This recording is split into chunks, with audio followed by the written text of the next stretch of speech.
Could revving up the global economy be as simple as one change, empowering women in the workplace? I'm Rena Ninen, and I'm excited to share with you the hidden economics of remarkable women, a new podcast from Foreign Policy, sharing stories of international female entrepreneurs creating global change through economic empowerment. We'll go to Kenya to see how a new approach to affordable childcare is transforming the lives of mothers and new business leaders. If we can start framing this as an economic issue, that childcare will unleash this potential for women to work, we can completely boost the economy of nations. And in Uganda, women are saving money collectively and challenging gender dynamics at home.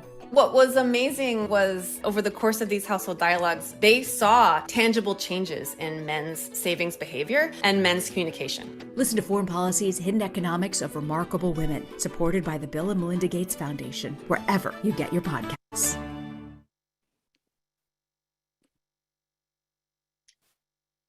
Hi, everyone, and welcome to today's Foreign Policy Virtual Dialogue. It's really a timely and a very important conversation about the gendered impacts that the global pandemic has had, and really how disproportionately the burden falls on women's shoulders. We're excited to talk about this, and at a pivotal moment, how do we generate more equitable recovery, and how do we create a more sustainable future? I'm Rena Ninen. You just heard from our podcast series that we're really proud to put together as well. Well, the Gender Equality Forum that was kicked off in Mexico City this spring will culminate this week in Paris for a final push on what's been really a historic opportunity to catalyze meaningful progress for women's rights. We have leaders and activists from around the world that have been mobilizing financial and political commitments to make sure that women are prioritized when it comes to global recovery. Foreign Policy, with the support of the Bill and Melinda Gates Foundation, has released that podcast that I mentioned, and they're also releasing a new report that focuses and sheds light on how women have really been, in fact, impacted by COVID-19. When you look at the data on how gender inequality affects economies and societies, we also look at the suggestions for shaping a more just and equitable recovery moving forward.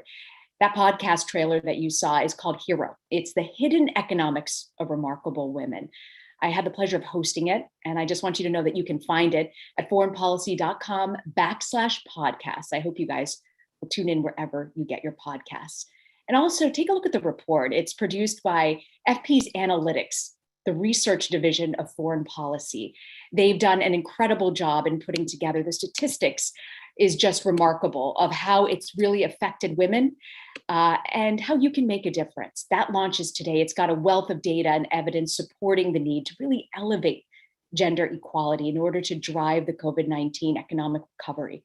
And how do you create a sustainable, a resilient future? It has really visual, compelling website, and we invite you to check it out and dive deeper into the data and the policy recommendations. You can actually find that at genderequalitycovid19recovery.com. So before we get started, we've got an incredible panel today.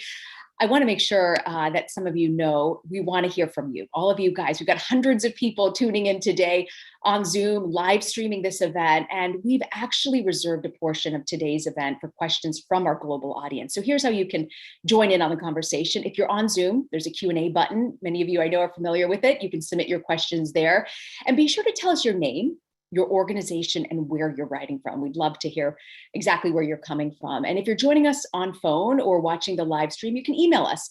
And that email is events@foreignpolicy.com. Again, that's events@foreignpolicy.com. And of course, you can also chime in on social media. You can use the hashtag #ActForEquality. So let's get started. I'm delighted to introduce our first speaker, who's spent much of her career, in fact, most of her career, some would argue, about this issue. She's come from the US government with the Biden administration, and is going to focus on how we are doing, what we're doing to seize this historic moment for gender equality. Jennifer Klein is co-chair and executive director of the White House Gender Policy Council. Previously, she worked with Time's Up and Secretary Clinton on a range of initiatives related to the advancement of women, including global health, girls' education, gender integration in U.S. foreign policy. Jennifer, welcome, and thank you very much for joining us. Thanks so much for having me this morning. So as I mentioned, Jennifer, you've spent so much of your career focused on gender equality and policy issues. This council that's been created at the White House is historic. While the Obama administration had a focus, it was nothing like this, where there are actual office inside the White House with a staff that's linked to departments like the Pentagon, the White House Council on Economic Advisors. What would you say, Jennifer, is really the priority for your office? Well, first of all, thank you for having me. Good morning to everybody. I'm really glad you started with that question because you're exactly right. There have been several iterations of councils in previous White Houses, both Republican and Democratic administrations. But there are a few things that differentiate this council. I would say the first thing is our name. It's really all in the name. We are called the Gender Policy Council. First and foremost, to the word gender is not that we are not squarely focused. We are absolutely squarely focused on women and girls, but we also want to signify and live the value of being more inclusive when we think about gender issues. Second, as you well pointed out, is policy. We are a policy council, so we do a tremendous amount of outreach and stakeholder engagement, as our predecessors did before us. But we really also work very closely on policy issues in conjunction with all the policy councils here at the White House, the National Security Council, the Domestic Policy Council, the National Economic Council, and the other new one on the block, the National Climate Council. And I'd say we're, as everyone here knows, gender issues really are all issues. That said, we are focused on three overlapping high-level priorities. First is increasing women's economic security and labor force participation. Second is preventing and responding to gender-based violence. And third is advancing women's health. For all obvious reasons, in the first months of our work, the council has prioritized COVID-19 pandemic response and recovery, really to ensure that we not only recoup what we've all lost during the pandemic, including in issues like workforce participation, education, and access to healthcare, but that also we're building back better for everyone, for women, but for everyone. We know now is not the time to take our foot off the gas. While we've made extraordinary progress on this set of issues over the last few decades, we also know that when crisis hits, the gains we've made in gender equity and equality can be lost. And in fact, they're often the first to go. What we've seen is with COVID-19 is how fragile progress can be. Over the past 2.5 decades, we've made incredible strides in girls' education, virtually closing the gender gap in primary education, Yet after decades of successful efforts to get girls into the classroom, we've already seen that the pandemic has undermined these gains in girls' education. Rates of child marriage have gone up, rates of violence have gone up around the world, and women and girls have taken on increased caregiving responsibilities at home while losing a year or more of school, and some will never return. Similarly, right here in the United States, we've seen 30 years of women's labor force participation lost in just a year, as millions of women were forced or literally lost their jobs or were forced to leave the workforce or cut back to take care of their families. This trend was reinforced globally too. While women make up only 39% of the global workforce, they account for over half of pandemic-related job losses. So these are all what we've seen in the last year, but it really reveals deep structural inequities and inequality that predate the pandemic. It's made it worse, but it hasn't made it different, and show that our efforts to promote gender equality are more essential than ever. You talk about the job loss, Jennifer, and our foreign policy analytics data that just came out shows that 55% of women who were surveyed across 40 countries cited income loss as really the greatest impact on their lives from COVID-19. What's the White House's prescription in dealing with the job loss, especially as many of these women are trying to stay afloat and taking care of their own families and their children while finding steady work? Yeah, that's such a good question. I keep walking around saying that we had a health crisis, and then we had an economic crisis, and then we had a caregiving crisis. So you're exactly right to point that out as, what needs to be not only this administration's focus, which it surely is, but everybody's focus as we hopefully leave the pandemic behind us. Just to take a few examples of what we're doing, it's really, the heart of the president's fiscal year 22 budget and the American Rescue Plan that was already passed, and the American Family Plan and Jobs Plan, which are on the table right now as everyone is reading in the Congress. I'll just give you a couple of examples of things that are in those plans that are directly related to the issues of workforce participation and caregiving. So, for example, in the American Rescue Plan, which was the legislative package that was designed to give immediate relief to families, women included, but families more generally, and help get the pandemic under control. So, what's happened since then is 200 million vaccine shots in arms, reopening of schools, and direct payments to individuals. It also expanded the child tax credit, invested in domestic violence and sexual assault services, and helping childcare providers literally keep their doors open.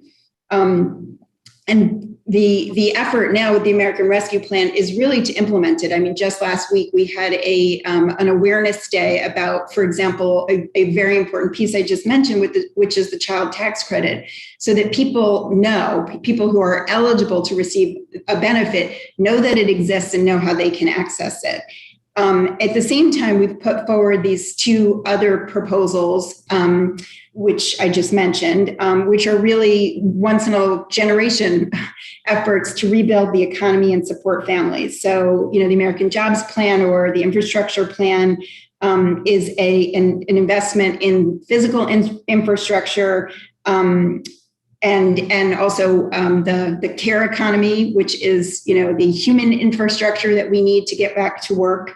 And the American Families Plan invests $1.8 trillion in our economic future, helping families cover the cost of childcare and other essential expenses, lowering health insurance premiums, cutting child poverty, and tackling the maternal health crisis that is particularly unacceptably high for Black women and Indigenous women right here in the United States, but of course around the world. And then, as I said, a huge investment in childcare and childcare workers, and then also creating a national comprehensive paid family and medical leave program, which I can't help always to point out when I'm speaking in front of an international audience, where we clearly in this country have a lot to learn from the rest of the world. We are literally, I think, one of 2 countries now that have no paid family and medical leave of any kind in this country.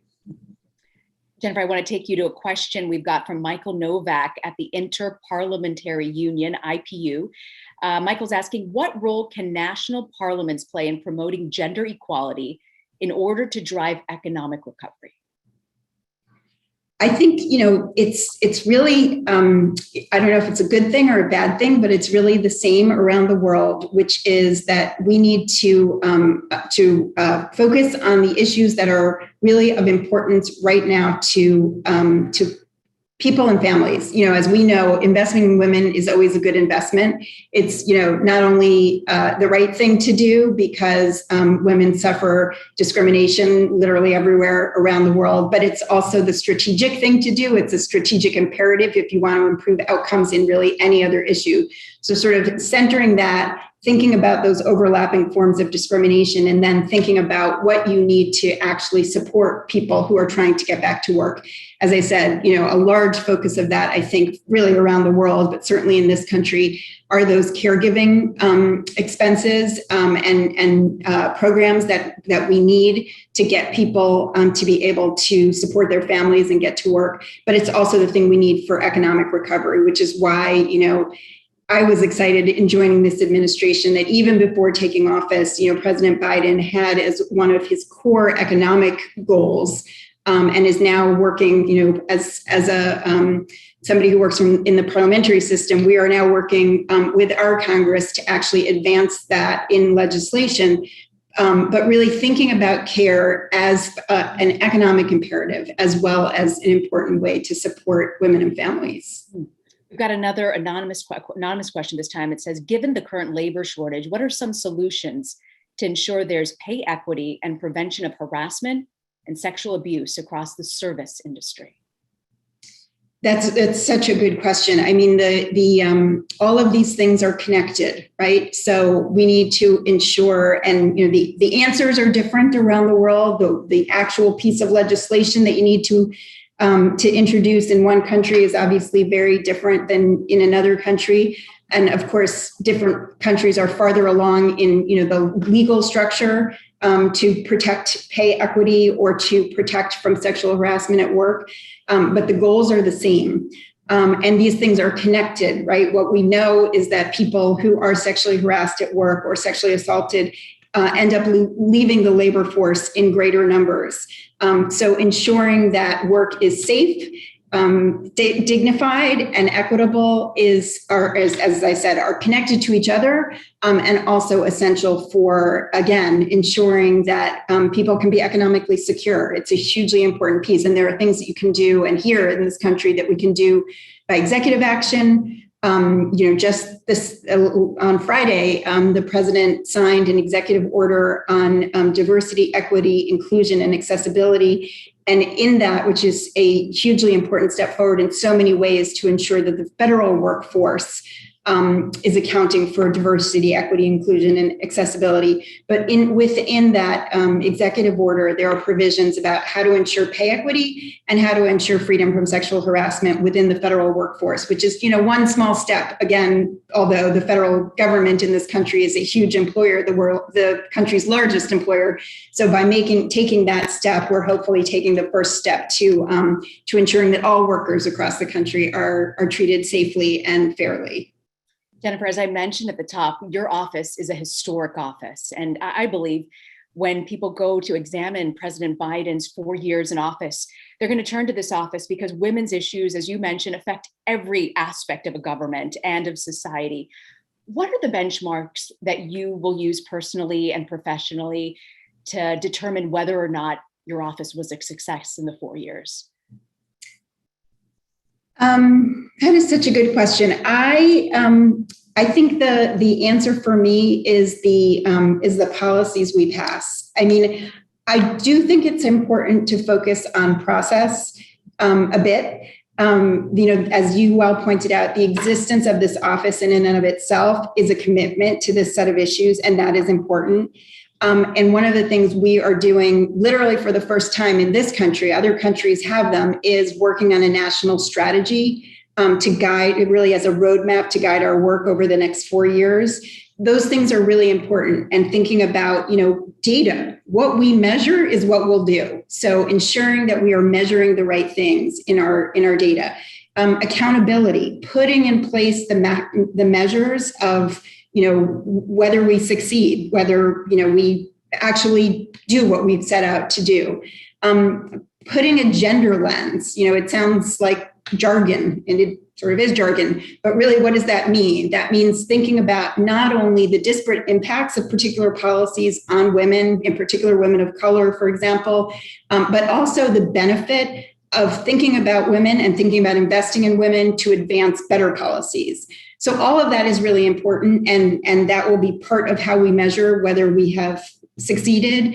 But again, I think the success will really be in whether we have pay equity in this country, whether we have an adequate caregiving system in this country, whether we've actually reduced gender-based violence in this country. So, whether women have access to healthcare, including reproductive healthcare. As I mentioned at the outset, all of these things have been issues for decades. They're under particular threat right now. So what I will measure myself by and my office by is whether we actually get these things done. Jennifer Klein, co-chair and executive director of the White House Gender Policy Council. Jennifer, thank you so much for your time. Thank you. Thanks so much for having me. Of course. Next, we want to turn to Dr. Nadine Gassman. She's president of the National Institute for Women of the Government of Mexico. Unfortunately, she couldn't join us live because she's traveling to Paris to take part in Generation Equality Forum. It was an important topic for her, obviously, and so we're grateful that she could join us with this pre-recorded conversation that the two of us had.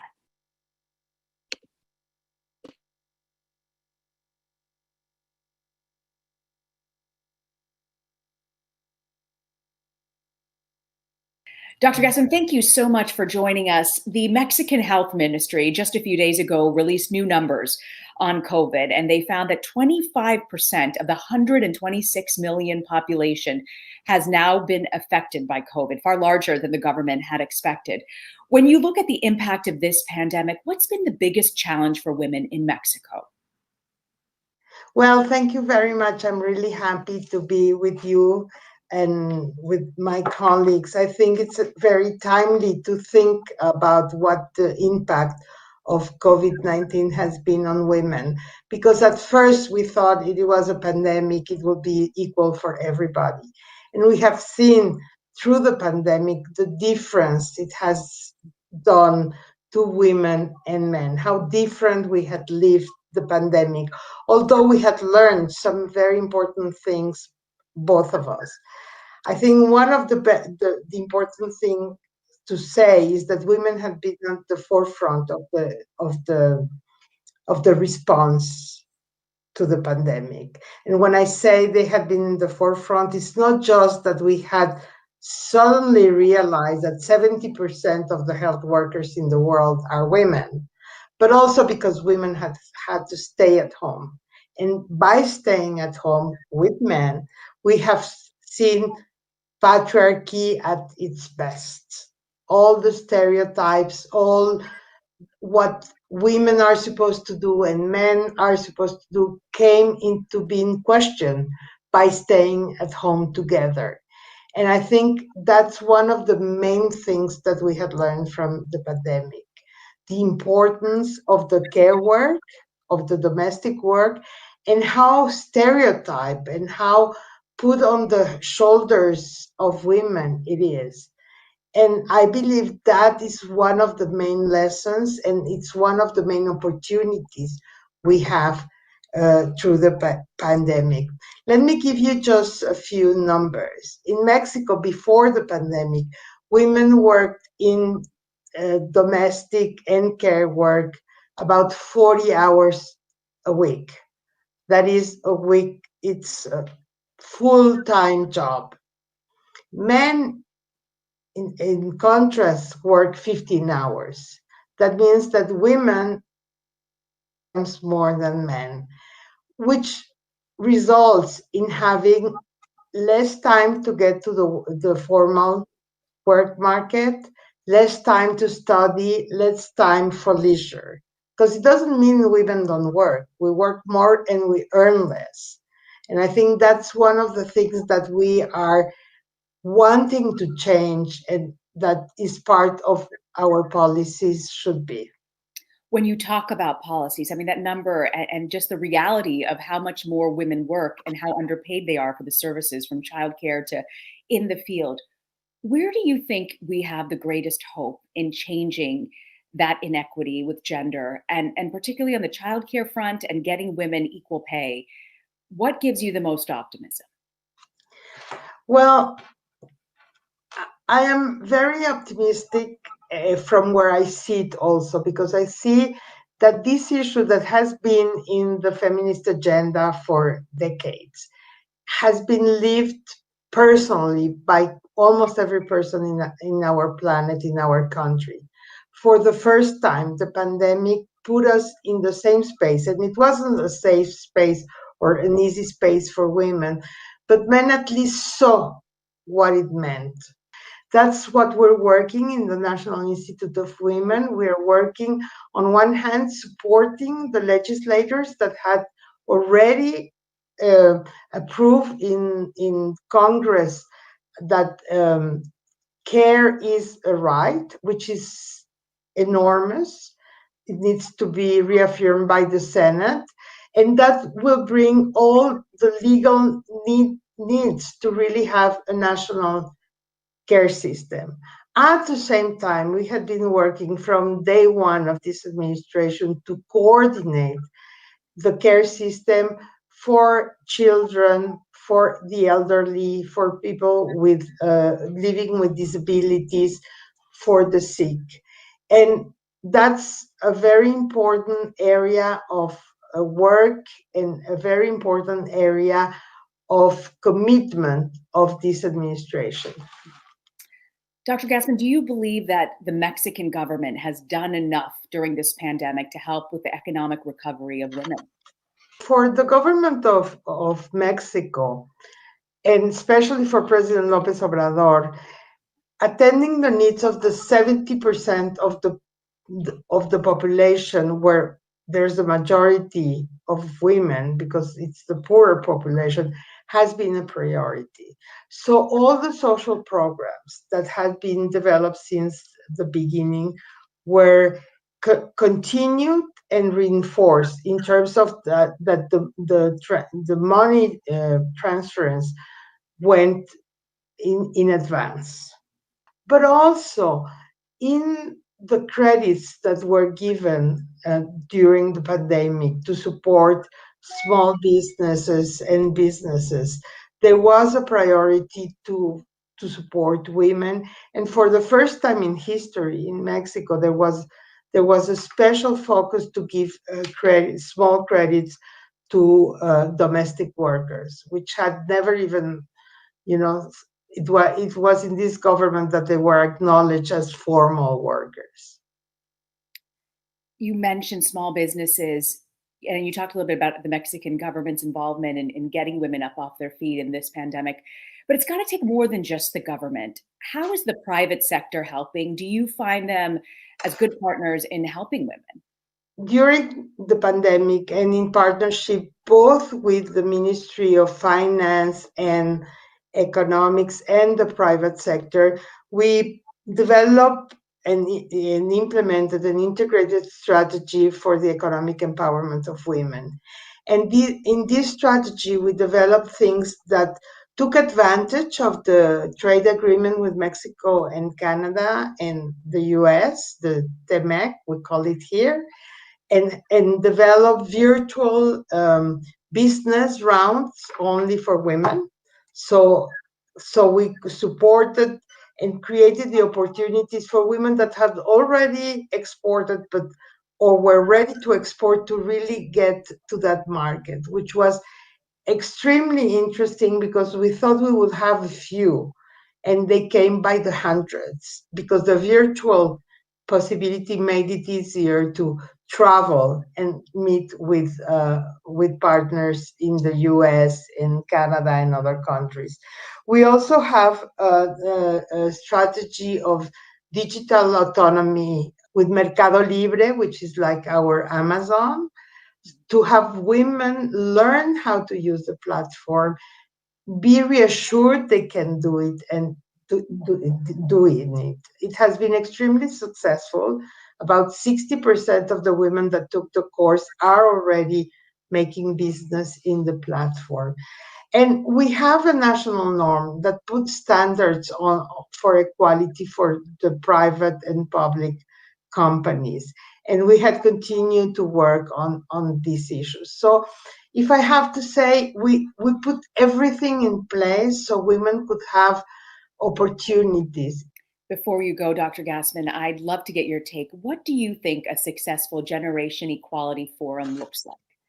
Well, as you know, we had the first part of Generation Equality in Mexico at the end of March, and we saw the power of the idea of putting a horizontal dialogue between different stakeholders. And from the beginning, Generation Equality was action-oriented, and we saw that the development of these dialogues, the commitments to the coalitions, to the action coalitions, is there. The force of the movement, of the young people, of the feminist movement, pushed everybody toward being ambitious and realistic. And as you know, Mexico is part of the justice and economic justice and rights coalitions. We're working with our co-leaders to really bring important commitments that can change, that can catalyze change. And in that spirit, we launched in Mexico the Global Alliance for Care as an urgent call for action. And the Global Alliance of Care takes this idea of how important is to develop care systems, how important care is to free the time of women, to change the division of labor, and to have the commitment of everybody to have co-responsibility in caring and sustaining life. So we're very excited with this commitment we made, and we have been working since Mexico to bring to Paris a group that already is part of the alliance. We have brought countries, private sector, civil society, philanthropy, which are very interested in bringing together this idea that care is a public good, that we are all responsible for that, but that the state needs to guarantee and to really have specific commitments and actions that can really bring us closer to have internationally systems that really allow to care and to free the time of women and change the division of labor. There's no question this pandemic has really shone a light on childcare across the globe. I want to thank you, Dr. Gassman, for joining us. Thank you so much. Dr. Gassman, thank you again for that. We were grateful that you were able to find the time before you headed off to Paris. Next, I'd like to introduce our panel who's joined us today. Coming to us from Albania, Anila Denaj, the Minister of Finance and Economy for the Republic of Albania, Saba Hagas, who is the Executive Director of the Network of Ethiopian Women's Associations, and Anita Zaidi, who's President of the Gender Equality Division at the Bill and Melinda Gates Foundation. Thank you all for joining us. Minister Denaj, I'd love to start with you. We heard a little bit there about the impact of women struggling to make it out of COVID at this point. When you look at your government in Albania, where do you believe the most progress can be made in the coming months as women are desperately trying to come out of COVID economically? Thank you very much for giving me this opportunity to share the Albanian experience so far, and also to learn to better address gender equality topic in times of global economy recovery. In fact, we start from 2014, our process in which public finance management strategy has started its success story in Albania, putting gender responsible budget as part of that public finance management strategy. And we moved from 9 budget programs in 2015 into 38 in 2020, addressing gender equality and gender related objectives as KPIs for all ministries. Albania today ranks in the middle of the countries that report gender equality index, higher in the domain of power compared to the majority of EU member states. And according to the World Bank study, Women, Business and the Law 2021, its marks and the scoring is quite high. It's 91.3 compared to 100 index base. In public sector, Albania is ranked in the 5th most balanced countries in the world in terms of composition of government cabinet, where 53% of the ministerial positions are held from women and 29% in the parliament from women. However, women participation in private sector is still low. And here is where we aim at strengthening more the support from government. We have 26% of managing position in the largest quoted companies, and we believe that the gap is still wide. And we have still a long journey to go, and pandemic has increased the challenge to shorten this gap. I believe that the majority of measures is on how to bring all actors together and to support also from the government, not only on policy, but also financial support, in particular grants and schemes to SMEs. Businesses that are run from women and managed by women, and where we believe we have still a long journey to go and to address. However, I want to really mark here very important progress we've done, in particular in supporting the development of business entrepreneurship of the woman in 3 important laws. And I'm sorry to go into the 3 laws in detail, if you allow me, but first of all, on employment promotion, addressing vulnerable groups of women, particularly supporting victims of trafficking, victims of gender-based violence, mothers under 18 in particular. New laws on notary and on cadastre, guaranteeing the property rights of women and the property acquired during marriage. And new law on local self-government finance, requiring local government institutions to design policies and manage budget in full compliance with gender equality principles.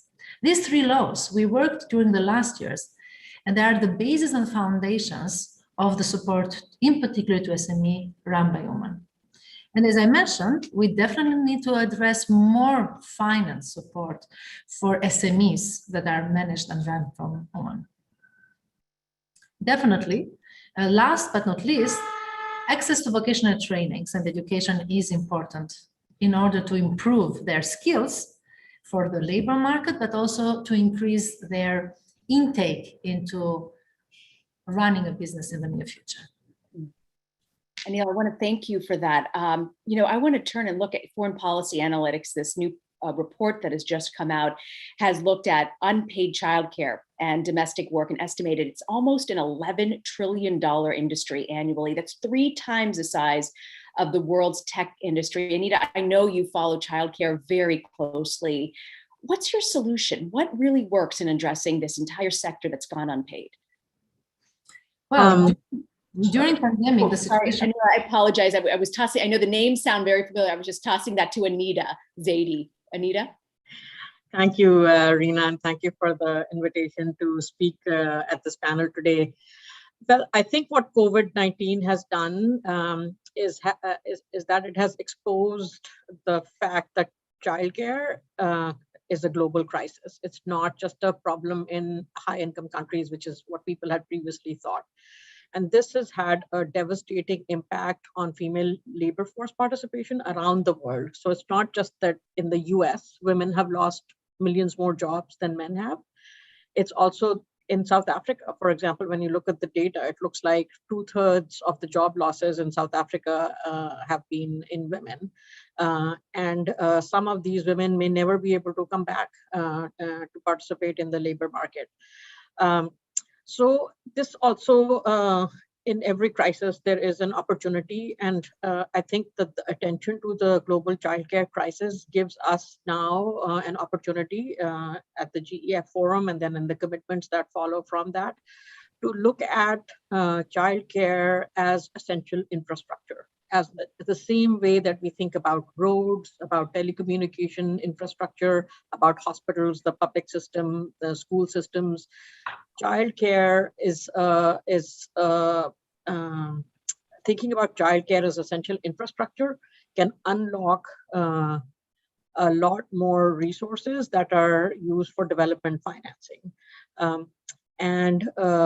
I think that if we can do that in policy dialogue, in making countries realize that not only is the childcare industry a big industry for female employment, for job creation for women, it will allow many, many more women to come into the labor force, and perhaps it would be cost neutral.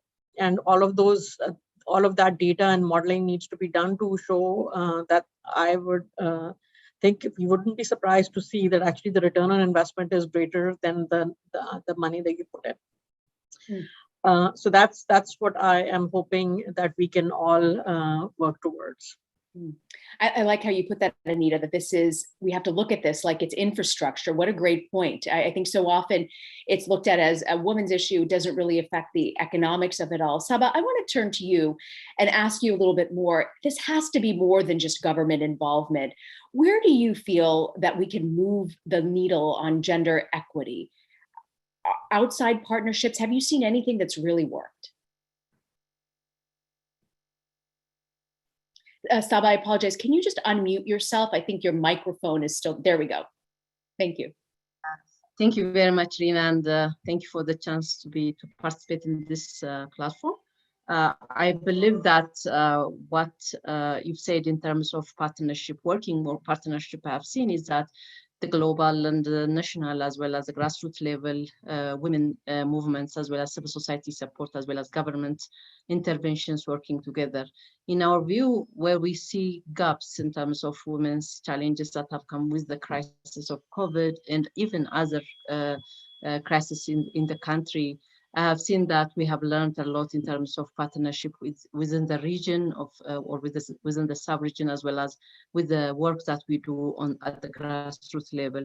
In this regard, I have to cite where we have come in partnership with regional organizations, continental, as well as global organizations that are working more on empowering and changing policy directions for the development, for the developed partners, is also working for us, because we are bringing the evidence on the ground where women are really suffering from these challenges or the impact of COVID and other impacts.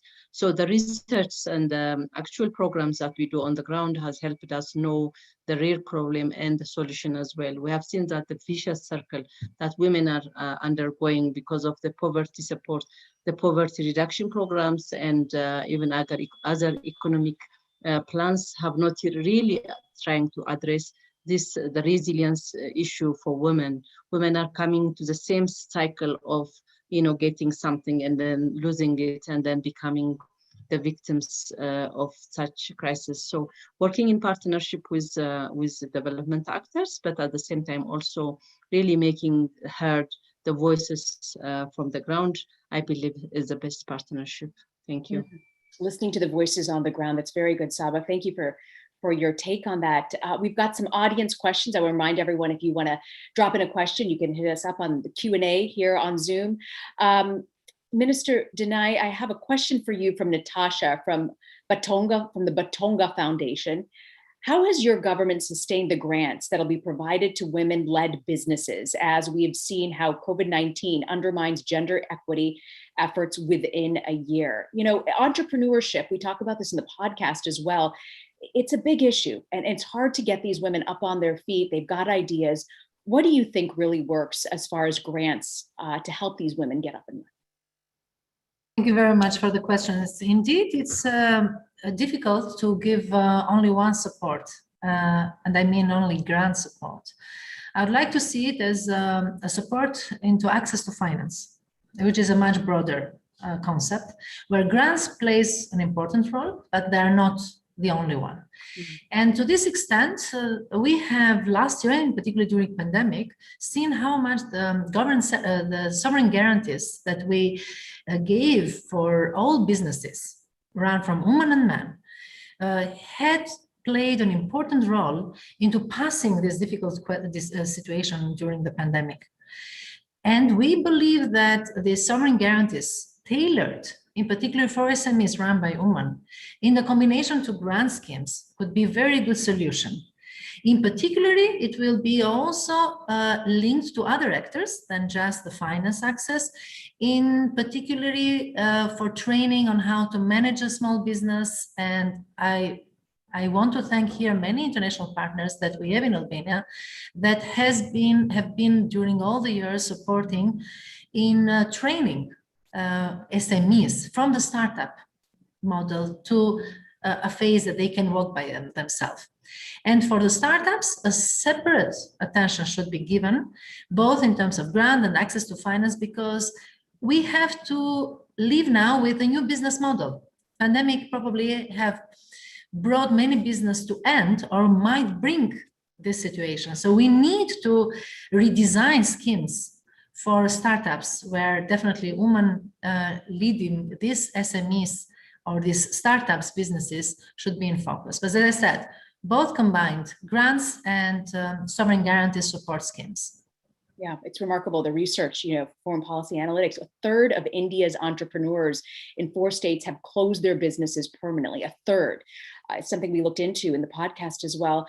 Anita Zaidi, I want to ask you, we've got a question actually for you from Tracy Ritchie, the Director of Education from earthday.org. And she's asking, how do we incorporate education into these conversations? What should ministries of education do to better equip girls and young women with the skills and knowledge needed? What are the connections between gender, equity, economic recovery, and climate crisis? So the role of education. Education is the great equalizer, right? And so the world has made a lot of progress in primary education, but we have still a lot of gaps around the world in access to secondary education for girls. And as part of the progress that we need to make, commitments to act, bridging the gap between our ambition and our actions, education has to be central to that progress. That's a great point. Saba, we've got a question from Alabama that I think is an important one, from Emily Adams in Huntsville, Alabama. This is such a great question. So many times I see these challenges referred to as, quote, women's issues, and are addressed by mostly women. How can we engage men and hold them accountable to help design a better future for all people? For so long, that has been the case. Saba, how do we change the equation? Yeah, thank you. That's a very important question. We always talk about women issues and into ourselves, but yes, it's very important that we need to bring the men into the picture. And we have tried to do that through the universities, through high schools, and interventions, program interventions that work around the world. Even the Ministry of Women and Children Youth Affairs in Ethiopia have a male engagement guideline at this point in time, because we found it very important, especially in fighting gender-based violence in schools, in the universities, as well as also sensitizing the community in terms of gender equality, human rights, and these things will not work alone. So it is very important, and we have made it. We have seen it very possible to work in this regard by creating a kind of guideline on how to work with men on addressing major challenges, women's economic and social issues. Thank you. Mm-hmm. Of course. Anita Zaidi, I want to ask you, this question comes from Anne Kneeling of Women in Global Health, and she's asking, women have made an extraordinary contribution in the pandemic as a majority of health and care workers, but this has not translated into safe, decent, or equally paid work. How do we ensure that women's work in health is valued and that they're fairly treated and have an equal say in leadership? Well, that's a great point, and it's an area of particular interest for me at the Gates Foundation. 70% of the labor force in global health is female, but only 5% of senior positions are held by women. 25% of middle management positions. And unless we have women equally represented in leadership roles, we are not going to be able to make on a lot of the issues that women face. There are many kinds of problems. One is even Anita, I think your mic has just muted. If you don't mind unmuting it, because you were about to say something great. Yeah, there you go. Yes, I was saying there's underpaid work, there's unpaid work, there's lack of recognition, lack of decent promotion opportunities. So I'm very, the Women in Global Health group is doing really good work to advocate for decent work for women in health. And I am looking forward to seeing the commitments that are made at the Generation Equality Forum starting on Wednesday related to care work for women in health. Minister Denai, we've got a question from Maurice Goodman with the, Maurice Goodman with the Gordon Policy Group, who's asking, will entrepreneurship or a culture of founder-employer business ownership via microloans, direct investment, et cetera, Will that be a driver of global sustainability? What viable scenarios do we see that illustrate the possibilities here? Thank you for this. Indeed, I want to go one step back. And as I previously mentioned, we have worked a lot on laws that improves access to assets. If we make women be owners with all the rights and the assets they possess, we will increase their access to finance considerably.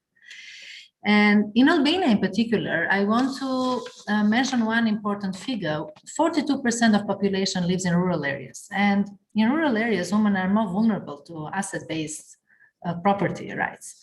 And improving law and legislation, in particular in this direction, will improve also the next steps to follow. And on this particular, we have also recently signed a loan agreement with the World Bank and the French Development Agency to increase the access to assets for women and thus support the whole process. But back to your question, I believe that all the entrepreneurship should come also from the woman itself. And we have to show that we are in front line, not only as government, but as previously mentioned, also all the actors, the business community, the civil society, where all the actors would contribute to push towards having the entrepreneurship of the woman, not only in a good law written, but also exercised into different instruments that all actors would influence and make it reality. But for us, it's very key, is access to properties, access to finance, and to good training and skill change for the future market labor needs. Saba, we've got a question from James who says, it's been pointed out that grants are not enough. How can we ensure that these various efforts in gender equity can be sustainable beyond the support for COVID recovery? So how do we make sure this isn't just a COVID recovery thing, that this continues on? Yeah, I think in this regard, especially we need to look at how,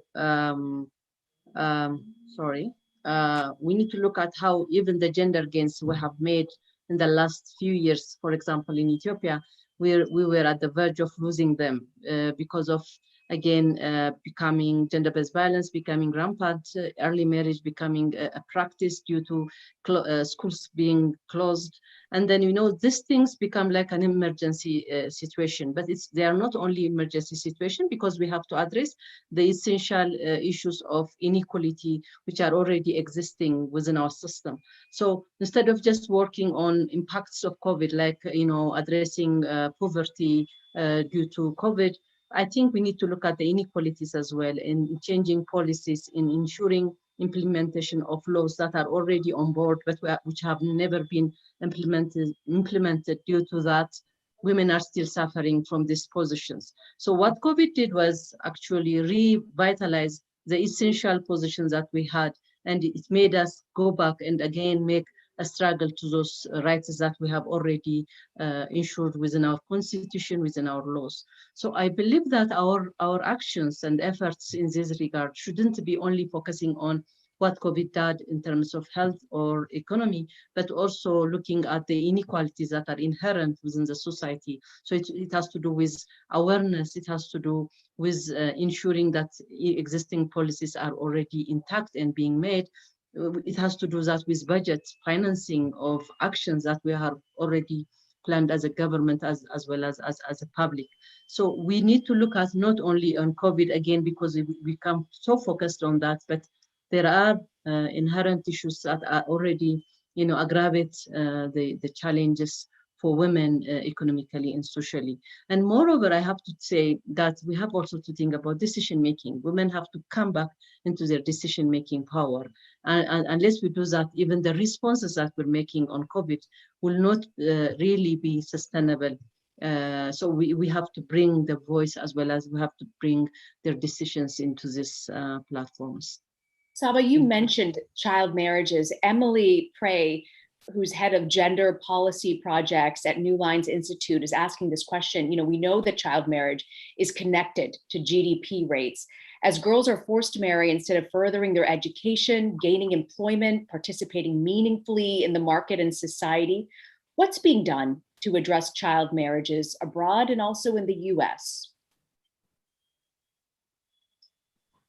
Okay, that's my question, yeah? Yeah. Rina? Yes. Yes, we have seen where schools have been being closed. Now we are actually implementing a program on with Malala Fund, which is focusing on early marriage as well as those violences that limits girls from going back to school. So we're looking at what is really limiting girls from going back to school after the COVID situation. But early marriage has other factors as well, because of losing hope on education. Someone I think was talking about education and how to sustain. I think it's Anita, about education being the equalizer. And girls are these days losing hope in education. So if not early marriage, then it is migration or trafficking. Girls go to Middle East countries so that they get job, because they're not very comfortable or confident that they will gain to a higher education level. So we need to look at from different dimension on early marriage. One is a harmful practice, but which is very highly practiced by majority of our communities, unless the law is made limiting them. And the second is it's also becoming a choice by girls because of lack of hope in getting job opportunities after finishing school, or even going beyond their vicinities to a higher level in their career. So we need to look at early marriage not only as one impact of COVID, but also it has been with us, but we need to look at how we have to work with communities at the same time also with the students. They need to feel that they will succeed. We have to boost their capacity at this as well as also to give them hope that there is a better future with education, rather than finding themselves to go to Middle East or to find a husband, or there is additional reasons these days for early marriage. So that makes it even difficult. But the government has already designed a plan for addressing the early marriage, but this has been also hampered by some of the cases in our country because of COVID and other social problems. But I think we need to stick on finalizing and really addressing this challenge. Otherwise, it always comes back as a solution to our social problems as well. Yeah, that's what happens there. Yeah. You're so right, Saba. 90% of the world's schools have shut down under COVID. So you're right about saying there are so many things that have been hampered because of this. Anita, I'd love to turn to you, Anita Zaidi. We've got a question from Alicia who's saying, I'm curious about what links are being made between women's own health and their ability to participate in their gender inclusive recovery. You've spoken about care support. We haven't heard much about women's ability and access to family planning, reproductive health services, and comprehensive sexuality education. What kind of links are being made between bodily autonomy, sexual and reproductive health and rights, and gender inclusive recovery? Quite a lot here. Yeah, that's a great question. And these things are so connected, right? And so one of the things, it is a good way of thinking about the COVID crisis is the health crisis, economic crisis, and care crisis, right? And the health crisis on women's lives has been we will only in hindsight completely be able to assess what it has meant. But women lost access to, during the SNAP lockdowns, they lost access to maternal health services. The rates of home births went up in many countries. We will know how much this led to increased mortality for women and girls, and as well as for their babies. A very big impact has been seen on access to contraceptive care. So many women and girls have lost access to contraception. We estimate that there will be an increase in unintended pregnancies in many developing countries. This was mainly when I'm talking about access to contraception, this has been particularly seen in low and low middle income countries. And so the impact of having a baby that you were not planning to have on a woman's life is just because you lose access to education, you lose access to opportunity. In many countries, we have laws where girls who are pregnant or have a baby cannot go to school.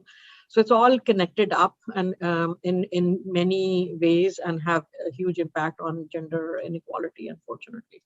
And it's not a simple issue. It isn't a simple issue. You're so right, Anita. We've got to wrap up. We have literally a matter of seconds left. Mm-hmm. I was wondering if you guys could very, very quickly sort of give us a sense of what gives you hope, of what should come out of the Generation Equality Forum. I thought maybe we'd start with Minister Denai, go to Saba, and have Anita wrap it up for us. Minister Denai? Thank you. I believe that policymakers and corporate leaders are having a key role to play in helping women rebuild their careers and access new professions, opportunities. And this was very much marked during this pandemic situation. And I do agree that what we are foreseeing for the future should not be just for recovery, should be for a sustainable future. But the pandemic showed that this can be also an opportunity to place in all stakeholders the agenda for gender balance. And the future, well, I still believe entrepreneurship spirit should be much more the focus of policymakers, ministers of finance including, but in particular corporate leaders. Mm-hmm. Saba? Yeah, mine, I see hope in women, women everywhere, like women who are struggling the day-to-day their day-to-day lives with the COVID challenge and in the social and the gender imbalance and everything that we see, including gender-based violence. But at the same time, we see women who are also, pushing the agenda of women's rights here in the country, globally, as well as at the continental level and at the local level, because these women are really making sure that this agenda is not forgotten, such as this platform. And thank you very much. I'm very happy that this has become an agenda of foreign policy, and we are also discussing on this agenda, and I hope this continues. Anita. So with respect to the Generation Equality Forum, what gives me hope is that we haven't had a moment like this for gender equality in a quarter century. And it's a historic opportunity for all of us, governments, private sector, civil society, to come together and commit to act, commit to bridge the gap between our ambition and our actions. And if we can get two things out of the Generation Equality Forum, we will succeed. One is the commitment to act, and two is the commitment to hold ourselves accountable over a sustained period of time. So we have targets and we measure them and we learn from them and we improve them and we keep making progress. Mm. I want to thank all of you for finding the time for your important work and your leadership on these topics that are not just women's issues, that they're fueling the global economy. So thank you for your perspective. We want to also thank the Bill and Melinda Gates Foundation for supporting this event and the larger initiatives. And a reminder, we want to make sure that you check out our podcast. You can get it. It's called The Hidden Economics of Remarkable Women. Hero, find it wherever you get your podcasts. And a full recording of this event, in case you want to watch it again or send it around, it's available shortly on Foreign Policy's events page. That's foreignpolicy.com/events. And stay tuned to much more from FP this weekend. We've got another event tomorrow I want to promote to you. It's called Building Resilience Across Global Health Supply Chains, what COVID-19 has taught us about preparing for the next pandemic. And a reminder, you can sign up for our events. Go to foreignpolicy.com/events to find out more of what's going on here.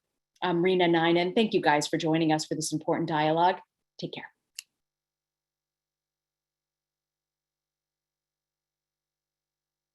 Could revving up the global economy be as simple as one change, empowering women in the workplace?